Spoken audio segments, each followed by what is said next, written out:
Good afternoon, everyone. I am Sean Fuller, your host for an exciting interview series where we deep dive into the creative minds behind some of the most intriguing comics out there. With a passion for storytelling, a love for all things comics, I'm thrilled to bring to you closer to creators and their incredible works. Today, we have an exciting special guest today, Austin, giant force by many comics, including Vanguard Princess. Um, Thank you for joining us today. I'm excited to get to know you today. All right, For so no problem. So I always like to get started by just allowing you yourself, the creator, to kind of introduce yourself and kind of tell the audience about yourself. My name is Austin Osueke. I'm a production company almost 25 years ago, 2020, 2000, and I just started off like and but it's not. I wanted to get into comic books. There was back Your then, audio is going so in and out, just so you know. what I was saying back in 2000, I was trying to get into comic, but there was no. For me, there was no opportunity from Texas and all that. So I Okay. decided to create my own website. 2000, the internet. I felt that the internet was playing. I made a website and I people to see on my website. It just became starting to publish and have books and stores. Just 24 years learning where I'm. So let me ask a question: How you got started? What got you started or interested in comics or even storytelling? What kind of got you interested in that? Well, I was a comic book fan. Well, so back then, I was watching one. That was a Bishop Reform. Bishop and couple. I just different because when I first saw those two black characters on the cover of the comic, I asked my mother to buy it for me, so she bought it for me. And then I was just reading stuff about icons, and also in comics. Like black comic characters. I was super fan. What really made me want to buy my first comic and be a fan was just seeing those two iconic characters on the cover and reading about and then I got into manga. My cousin back then, he introduced me to a manga. I think Viz Communications was that's what it was called then. They had a comic book called Xenotype. I just love the whole. It was just different from comic books. It's black and white. The characters, Mhm. art style just was amazing, and they were doing things that you couldn't do in comics back then, like provocative scenes and things like that. So just really gravitated towards me. But I was still a comic book fan and for Marvel, X-Men, Spider-Man type stuff. But then I realized that these characters weren't dying. They were dying, but they didn't come back.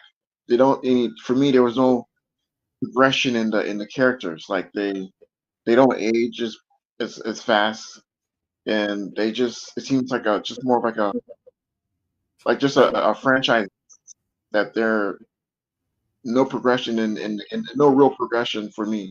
So I abandoned American comics like Marvel, X-Men types, and we just totally focus on more on manga. Okay. Yeah. And yeah, because manga to me, I saw a progression of character growth when people died, stayed dead, and meaning the manga and all that stuff. And so yeah, I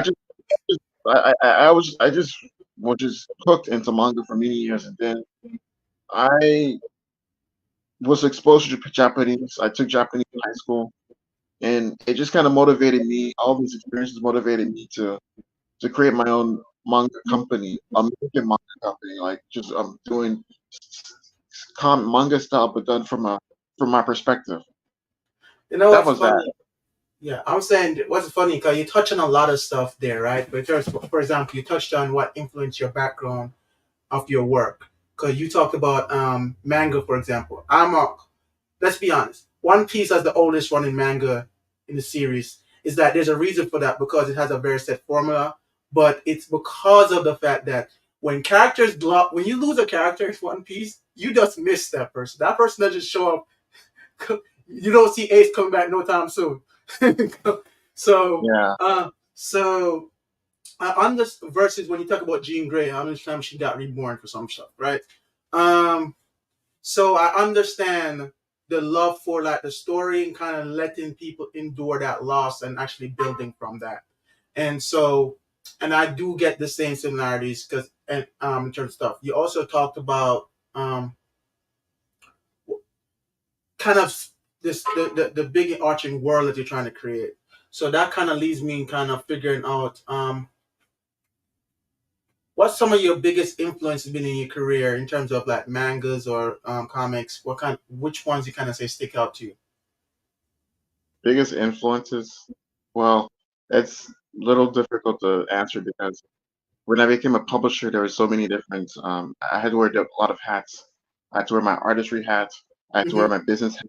I had to wear marketing, accounting, legalese stuff. So, as a publisher, you just see things differently from not just being a publisher, and also have to deal with my team colleagues and everything. So, okay, so the first thing that comes to my mind is there's a company called Dreamwave Productions. Okay. They're in Canada back in the 2000s. Basically, I was inspired by their company because the company was made up of young guys in early 20s, and they had a team, and they were doing incredible work. The Dreamwave, if just to remind everyone, was that they made some comics like Transformers comics back then. Um, but that was one of the biggest well known comics. Is this the Well, that's Transforms? a big one. Trans, sorry. Yeah, that's a big The, one. So yeah. yeah, they revitalized the whole Transformers franchise from their it started from their comics and all that, but just the whole spirit of the company, the young team, the incredible artwork, they're combining a lot of anime um anime artistry into their American style comics. Well, not Canadian comics, but the Western comics are they're influenced a lot of Ghost in the Shell, color schemes, the way there's just the way anime back then in the 90s was used shading and coloring and texture. They applied Hmm. that to comic, and nobody did that back then. So, well, Image. I mean, Image was applying that earlier, but just those use of colors and there's a whole overall their business, their success, and how it was young. That inspired me. And Yeah, sure. when I, as a publisher, um, but as an artist, an artist is basically Dragon Ball creator Akira Toriyama. He basically was the reason. Well, so many other things. Well, as an artist, Akira Toriyama was a guy for me. The first comics I did was the Dragon Ball Dojinshi fan comics. So I Hmm. studied Toriyama's style, and I bought art books that he published years ago, and he really studied the style. I did Okay, hold up. You're going in and on for a second there. or characters, even minor ones. Gotcha. I wanted to make sure they're authentic. So I studied Toriyama's work for a long time, and I did a lot of car. I did like a 5 issue arc for what happened after GT for Goku. So doing a just drawing a just drawing doing a fan comic, it helped me understand about pacing, how to make stories, how to construct a comic together as far as panels and stories and just the whole process of it. Writing, creating a story, creating characters, um, doing the paneling, doing the artwork, sound effects, and just getting it out there. And so that was like a little it's like a drill, like my own little drill school on how to make a comic by just doing um, just influencing him. And it's not just making a comic book. I wanted to make it right. I wanted to make it good. I didn't want to make it some amateur art. So it motivated me to make the best quality comic book I could do back then. So And I would say pacing comes in a lot because a lot of stuff that drives the entertainment value of a comic is how it's paced. Some people try to rush it and it feels rushed, and some people try to drag it out too long. And yeah, so finding that balance is, I would say, one of the toughest things to do. But once you have a good pace, um, it just feels authentic. It feels like you're actually telling the story. yeah. So what I want to do right now, right? Because we did get to talk about a lot about your career and background. I'm going to come back to that in a few, but what I want to talk about right now is kind of like some of the works that you touched on right now. So you got a few works that you have. I always say we can always highlight one, and then you can talk about the rest of them. And I know you got a few. I know we also have Winter Ember, so I'm not sure if you want to touch base on that one. But the reason why I like Rainbow Emperor right now is simply because it has a cool introduction video right now that I just think is just the mere fact that you got that done to showcase, to introduce your audience to the comic. I'm going to do that, and then you can then either talk more on it or you can talk about some other ones like Vanguard Princess and what you're doing with that. So give me a second. I'm just going to bring that in. Sorry, I meant to do this instead. How do you do this? Okay, so you would think this would be easy because I should be able to do it. I'm trying to add in. All right, do you see the share button right there? Oh wait, you probably No, can't. Okay. All right, I'll actually let you talk about it while I try to figure out how to bring it in. Hold on. Tell me about a comic, one of your comic books that you worked on. We can talk to and kind well, of um, introduce the world to it. okay. So you mentioned Winter Ember. Winter Ember is a comic book that we published. We published it with Blowfish Studios, or Australian-based um, media company. And Winter Ember was based off of a video game that they produced. They developed and released on the game consoles. So Winter Ember is it's basically about a story about an aristocrat.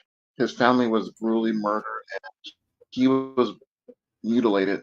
So he went into exile. In that exile, to train himself to in the arts of combat, like martial arts, assassin, stealth, things like that. Just like, and he returned to the city to find out answers about why people came after his family and what was the motive. What was the motive behind it? Yeah. So that was produced by entirely by that company. We published it. The writer's name was Kevin Grievous. He's a very And, acclaimed and accomplished writer for um, Teen Titans series, many DC works, and oh, that's he the did the Underworld franchise. So we're very happy to work in collaboration with Blowfish and Kevin Grievous regarding Winter Ember. So that's Winter Ember. Other so comics I I worked can show it on. right now if you want. I can go ahead and show it. Show the All right, cool. Guys, I'm just gonna show you the intro of the show that you're just talking about, which is Winter. Um, Beautiful introduction, and I hope you guys get the opportunity to see it. So let's take a look at it. It's not long.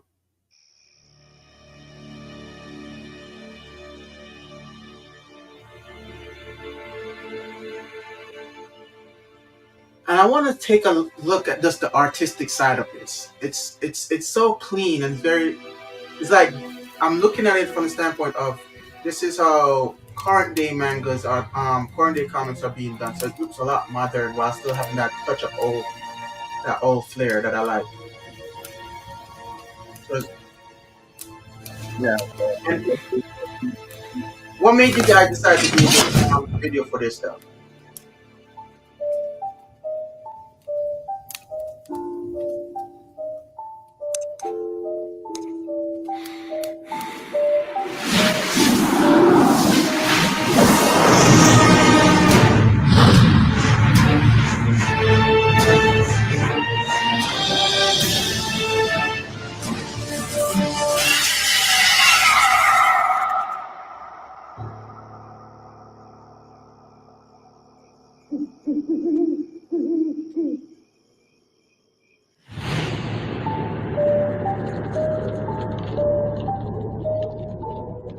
This is a good example of marketing done exceptionally well. So I'm proud of it.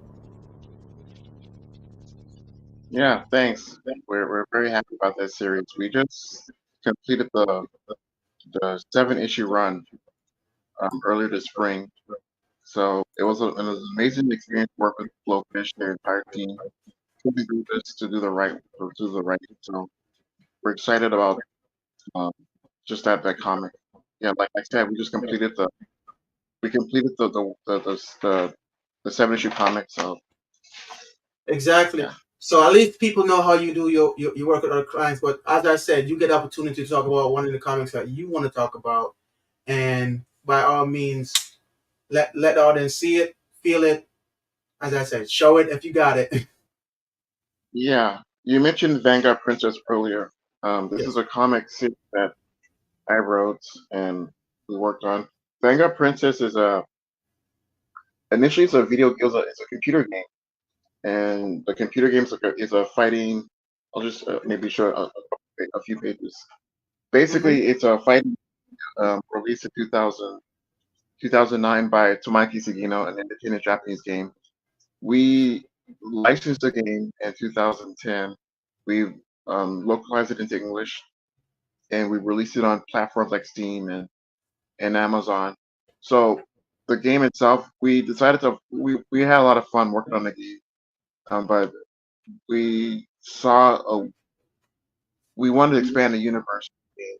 So we wrote the story. We knew about the character. We've been working on this game for 15 years, so we knew the characters inside and out. So we wanted to just work on a comic book series based off the characters, their background story, on why they're what they are. And initially, it was a dot com, like a digital comic, and an add-on to the game. Like if you bought the game, you get the comic. But we wanted to give it its own life, so we want to print it out and circulate it to stores as another comic as well. Yeah, so we had some issues. Well, we try to we follow closely with the characters, but some issues we have a little fun with it. Like the second issue, we had a mockery of Donald Trump, and some people liked it, some people didn't. So um, So I was gonna yeah, ask you. So what kind of theme or messaging you're trying to get across with that manga that you're working on? this. Yeah. Well, for me, let's see. Well, the thing is, like, I was influenced by Udon Studios. Udon Studios, they made the Street Fighter comic. Like Hmm. what they make comic books based off of Street Fighter 2, the series. So when I met with the president many years ago, he just kind of motivated me to make a my own little our own little comic based off our own little fighting game to to to flesh out the characters, to make your own story, to make it to run with it. So we did Kind of give that. them a little bit more depth that Mortal Kombat does with all the movies that they drop. I was saying, kind of give the story, the characters in the game a little bit more depth because let's be honest, in the game we just use them to fighting. We're not really used to using them for like tell a story. But just like with the comics that you just speaking like a Street Fighter, for example, they actually built all these different media points so people can engage with the different characters so they can figure out which characters they actually mesh with just because of that, not just because they look good in the designs. That's exactly why we did it because as you know, stories aren't very an important point of fighting games, but in comics we have more time and more opportunity to flesh out the story. So I do want to mention one other comic. Go This is ahead. Swipe of the Fox is a comic that I really worked with. I worked with NBA star De'Aaron Fox. He played for the Sacramento Kings. Basically, De'Aaron Fox is a huge anime fan. He loves Dragon Ball Z. So Mm-hmm. we got together, me, ourselves, and ourselves, him, and his agency, and we just put the story together. Swipe of the Fox is basically about a fictionalized version of him. He's test playing a video game that a game company is making for him, and they're using virtual reality and and yeah and artificial intelligence to make the game as real as possible. So and competitive as possible for him. Like they want their game characters to be able to beat a real indie star. So he tests the game out. Something goes wrong. He's trapped in the video game. So what we want to do is like play his with Sword the Art people. Online. Yeah. So that's that. It's just it's a comic that I worked on, and I was an NBA fan, but I really didn't know much about basketball as far as the many intricacies of it. So it was awesome Mhm. working with him and working with basketball coaches to correct the story because we learned about plays and just details, important The details. technical stuff of it, like defense. I played basketball when I was in high school, and yeah, there's a lot of intricacy that goes into the fundamentals of the game. So it made me appreciate basketball even more, not just the NBA, but college and high school, and just yeah, it was just an amazing experience and working with a great guy like De'Aaron and his team. So those are those perks of And you, working with my.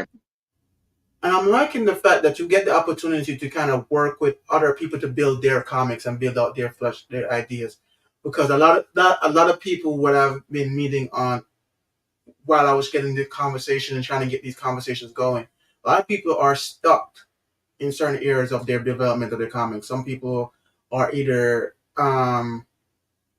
they already built out the comic and they haven't launched it yet, or they have a launch date in the future, something like that. And some people just have an idea.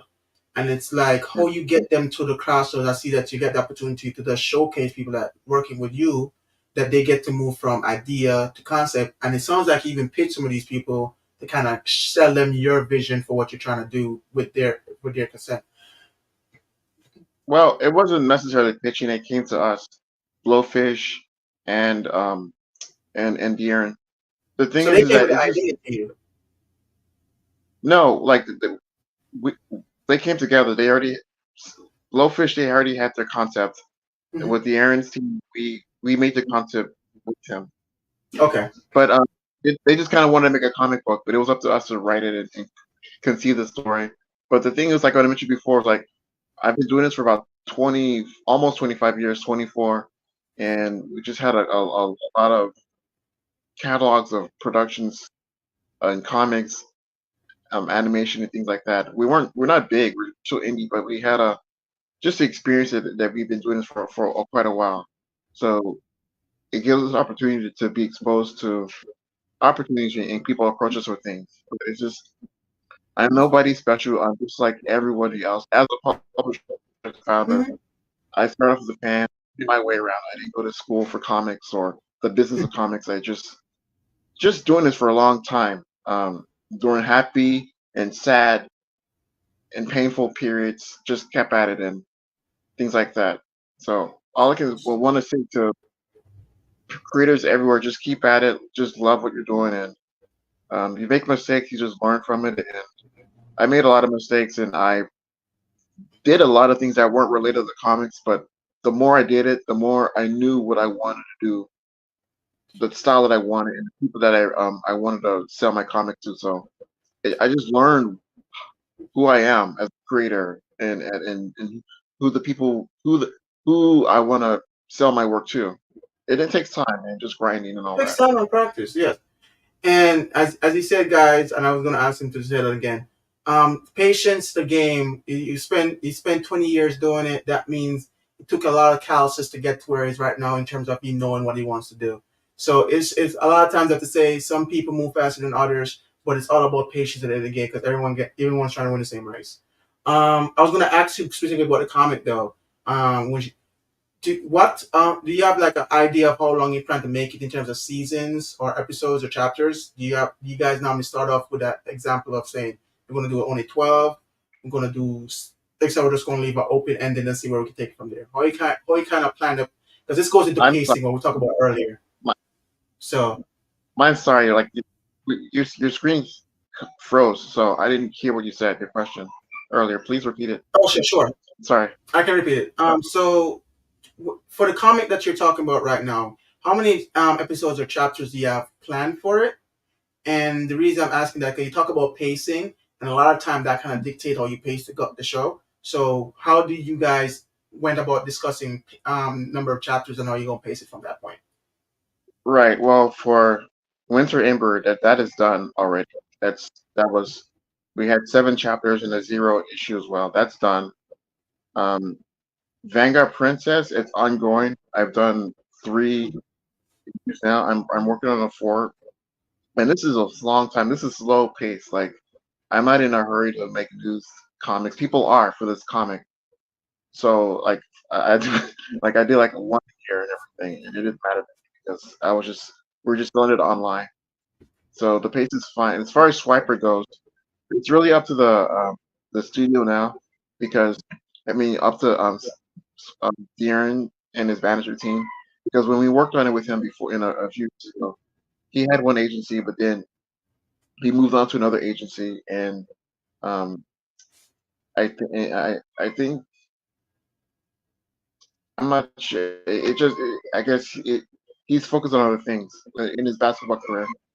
Like like last year he tried to he was trying to make it yeah make it further into the playoffs. Like the first time that the Kings went to the playoffs in That makes 20 perfect years, sense. and now I think there's a lot of a lot of big money Supermax contract stuff. So that's kind of more of their focus now.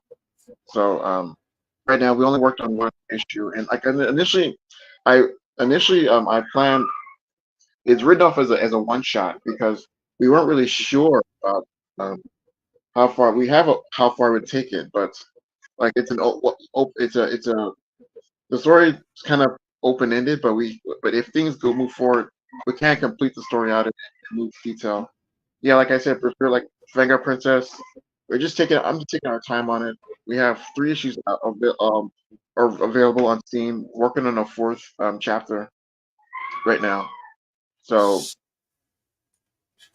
So I always like to ask, how can people find and purchase your comics, as well yeah, as how do you want people to support you? So I know I put your your media handles out, so they're part of the chat. You can also shout them out here, and you can also tell them how people can support you. yeah. So you just go to egomanga.com. It's our website for everything about what we do, and our books, our various titles. They're in various stores. So you can you can just do like a Google search on like one of our titles, like Old Man or something. You can go get it at a border. Same for Winter Ember, there too. I mean Barnes and Nobles. And but yeah, our Ego Manga would be the central place to go access, purchase our books, and even just message me directly. I'm also on social media like Facebook and Twitter. I answer many of the direct messages, so anyone can send me That's a how we DM got anytime. connected. Yeah, So quick so question. So quick question. I have a few questions before we wrap up. One question: do you do like any webtoons or any kind of web platforms that you have your work on, just by chance, or well, any? good question. We do have um, Winter Ember is on Global Comics. It's a visual comic platform. We do have some stuff on Comixology if they're still around. We have things on Amazon, Kindle Direct. We have our own app. It's called Comic Climax. It's a mobile app where we stream all of our titles free. It's on the App Store. We'll make an update for Android soon. Those are our platforms. But as far as webtoons, yeah, it's we may have to well we do have a few titles that we made some webtoons for. It's on it's exclusively on our app, but we just basically for the most part focus on the conventional comic book formats, not the webtoons um, vertical format as of now. But Yeah. hopefully in the future we'll adapt to that. Uh, the reason I ask that because it's like I'm literally do I. You're right about the formatting because I just my team just happened to be very new to everything, so they said they could do both, and it's a different way of formatting because the length that's the this a comic that is considered on a typical scale in terms of small or short, say 6 or 7 pages. So let's say 12 pages for the sake of argument. Yeah. In that format is way too long for most people to consume. So you have to break it up. So I've seen that has been one of the differences in the formatting, but it also makes it a lot easier to kind of pace your shows. Because in those, the reason I brought it up is because in those platforms, it's kind of like you lose them or use them kind of your audience. The audience always expected to be publishing regularly, and sometimes Yeah. comics don't pace that well. Like so some creators go a couple months between launches because of how long it takes to build this stuff. Um, Yeah. but but that was just a question. The other question I actually wanted to can you share any memorable moments or experience you had in your journey thus far as a publisher working on comics? Like pick one good one you'd like, yo, that was kind of a you remember that one. Oh, well, there's quite a good few moments. I would say one of my big moments was recently. It's regarding um, Swipe with a Fox. Mm-hmm. We a few years ago at San Diego Comic Con, we invited Darren to promote the comic with us. He couldn't make it because he was getting married that summer. But what we did is like we had a huge they gave us like a huge room to promote the comic. So literally thousands of people were there for De'Aaron, but we did the panel and we did the panel with me and my team and of friends and their agents, and we just were just sitting hanging out, just talking about the comic and we talked about De'Aaron and all that stuff. But it was just a great thing because even though he wasn't there, it was people still loved us for the comic and our expertise and I was just with my friends, my friends. We got together, we worked on this comic, and I guess the best thing is just if you can do it with your friends and succeed with your friends. That's it was an amazing, memorable thing because we were just among thousands of people at San Diego Comic Con, the biggest comic book conference in the world, and that was 20 years of we were commemorating 20 years of being in business. It was 20 years, thousands of people, Comic Con, and I did it with my friends, celebrate with my friends. That was an experience that I just won't ever forget. So, but I've had other great experiences, but that's just what punctuates that stands out to me all the time. What advice would you give to a inspiring comic book creator right now that's just getting started, especially in this market where you know what's going on. You've been at it 20 years. They kind of see the shift. Well, digital is your friend. There's what I there's a huge difference in breaking in now than it was for me back in 2000. You have a lot of great ways to print your book cheaply and at the pace that you want. Uh, just internet is so much easier and more accessible now, and it's just so many venues for you to go to, so many comic book conventions where you can go to showcase your work. So, and there's so many ways. You have Kickstarter now. Kickstarter, you can have a community fund your work. You have the finance and support of crowdfunding. So many different resources at your fingertips, literally, to get your comic book out there. And so there, I What's mean, something you still have to market your book, you have to sell it and all that. But um, just so many opportunities now, and there's no excuse. you kind of you brought up a very good point, and it's kind of funny. I'm going to pet your brain as a publisher right now because I think you probably know a better answer than most people think. So if you're thinking about kickstarting or someone that's looking to be able to get some real cash behind their project, what size audience you think is a good place to start for them, or the medium audience size? Um, because some people might be able to go to a Comic Con and may sell 10 books, but they only have 10 people as an audience. That's not a good audience to start off a a Kickstarter on, but we're not. But do they need to get to a million followers first before they get to it? We don't know. So, what do you think is a good audience size for someone to start thinking about that route?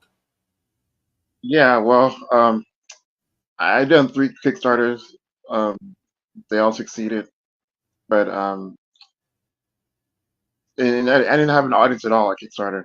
So what worked for me is that I joined a lot of Facebook comic book groups, Okay. and I promoted my Kickstarters there.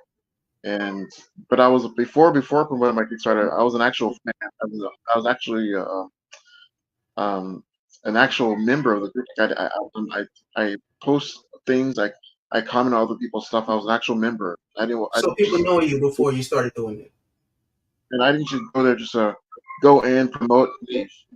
So, but I do what somebody told me who was successful with Kickstarter is just join as many comic book groups as you can on Facebook on social media and participate in those members in those groups. When your time is to come to promote your Kickstarter, just do it once a week and keep at it. It's a grind. It is a grind. And what I did is like when I had my first Kickstarter, I kept the list of all the people who joined my group, who supported the Kickstarter.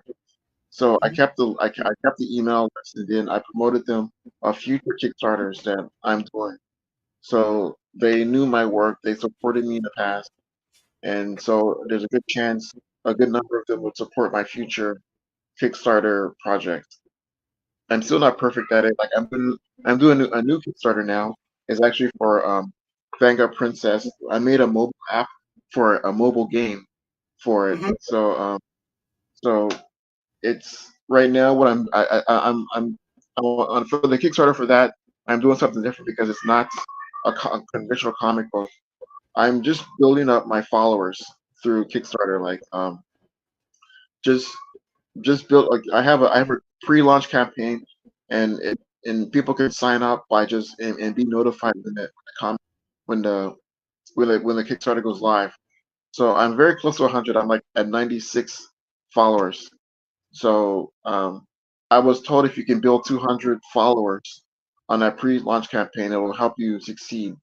So I'm just Wow. doing that. I'm I'm I have the pre-launch campaign. I'm doing some conventions soon. I'm going to be exhibiting at Anime Expo and later at San Diego Comic Con in July.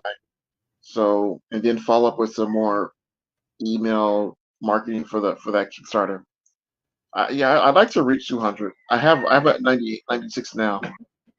So if I reach a certain benchmark, then I'll do the campaign with the existing people that I've already that supported me in past Kickstarters.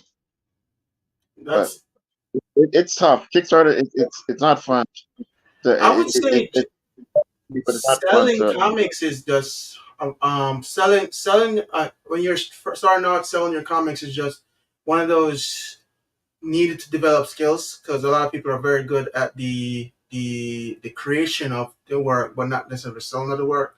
And so this whichever platform Kickstarter sold in public. I mean, selling it through bookstores like Barnes and Noble or KDP, or even going into Comic Cons and just setting up a booth. Either one of those skill sets need to be fleshed out because once you get is once you're able to fund your project, now you can spend more time doing it kind of ways that you like, kind of get the sponsorship stuff of that and that. So wrapping up, this is kind of a wrap up session, right? Because we had such a fun conversation thus far, but we can't give them too much. We have to always make them want to come back and talk to us again. Uh, what are you working on any other projects? You did talk about your Kickstarter, so I'm going to say shout out to the Kickstarter.